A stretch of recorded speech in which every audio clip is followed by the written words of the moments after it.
আসসালামু আলাইকুম বন্ধুরা, কেমন আছেন? গুজরাট থেকে সকল বন্ধুকে জানাই এমএন কিচেনে অনেক অনেক শুভেচ্ছা।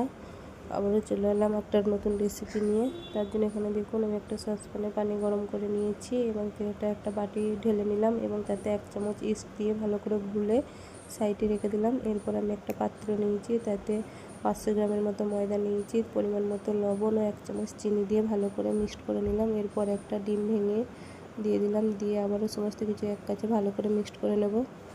মিক্সড করা হয়ে গেছে। এরপর আমি ওই অল্প অল্প করে ইস্টের পানিটা দিয়ে আমি এটাকে মেখে নেব বা মথে নেব। এই দেখুন একটা আমি ডো তৈরি করে নিচ্ছি। ডোটা খুব একটা শক্তও হবে না, আবার খুব একটা নরমও হবে না। এই দেখুন ডোটা আমার তৈরি করা হয়ে গেছে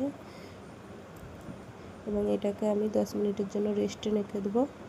এই দেখুন এরপর আমি 10 মিনিট পর ফিরে এলাম, কতটা ফুলে গেছে। এরপর আমি আবারও ভালো করে একবার মেখে নেব। মেখে নেওয়া হয়ে গেছে। এরপর আমি এটাকে লেচি কেটে নিয়েছি, 4টে লেচি হয়েছে এবং এই লেচিগুলোকে আমি গোল গোল করে নেব। এই দেখুন গোল গোল করে নিচ্ছি। এরপর আমি একটা বেলুন চাকি নিয়েছি, বেলুন চাকিটায় তেল দিয়ে নেব এবং তেল নিয়ে একটা লেচি নিয়ে নিলাম। লেচিটাকে আমি একটু বেলে নেব, খুব একটা পাতলাও করব না, খুব একটা মোটাও না, মাঝারি সাইজের করব। এবং একটা ছোট বাটি নিয়েছি, বাটি দিয়ে আমি এটাকে গোল গোল করে কেটে নেব। এই দেখুন এগুলো কাটা হয়ে গেছে, আমি তুলে নিচ্ছি। সেমভাবে আবারও সব কটাকেই কেটে নেব।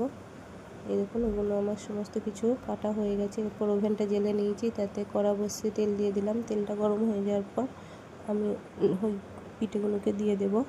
এই দেখুন এক পিঠ হয়ে গেছে, আমি এগুলোকে উল্টে নেব এবং এগুলো কত সুন্দর ফুলছে এবং কত সুন্দর কালারটা এসছে দেখুন। এরপর এই দিকগুলো হয়ে গেছে, আমি এই পিঠেগুলোকে তুলে নেব। এই দেখুন সমস্ত পিঠেগুলো আমার হয়ে গেছে, তুলে নিলাম। আমি সেমভাবে আর যেই পিঠেগুলো রয়েছে সেগুলোকেও ভেজে নেব। এই দেখুন একটা একটা করে দিয়ে দিচ্ছি, দিয়ে এগুলোকেও আমি ভেজে নেব। এবং এগুলো দেখুন এক পিঠ হয়ে গেছে, উল্টে নিলাম। এই পিঠেগুলো হয়ে গেছে, আমি তুলে নেব। এই দেখুন কত সুন্দর হয়েছে এবং কতটা ফুলেছে। এইভাবে আমি সমস্ত পিঠেগুলোকে ভেজে নিয়েছি এবং পিঠেগুলো কত সুন্দর দেখতে হয়েছে, কতটা ফুলেছে। যদি ভালো লাগে তো লাইক, কমেন্ট ও শেয়ার করবেন। ভালো থাকবেন, দোয়া করবেন। আল্লাহ হাফেজ।